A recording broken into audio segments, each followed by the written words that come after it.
بتستصعبي تاخدي وقت لحالك تكوني عم تهتمي فيه بنفسك؟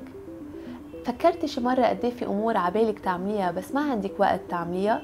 يمكن هيدي حجة لما تلتزمي بقرار تكوني عم تعتني فيه بنفسك. غير انه تهتمي بمظهرك الخارجي وتاخدي وقت راحة لإلك، في كتير امور فيك تعمليها.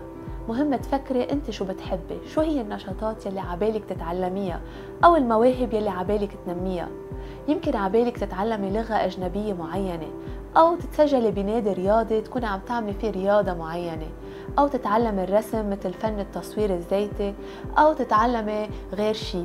في كتير أمور فيك تتعلميها، بس مهم أنت تعرفي شو عبالك تعملي وتعملي هيدا النشاط وتلتزمي فيه.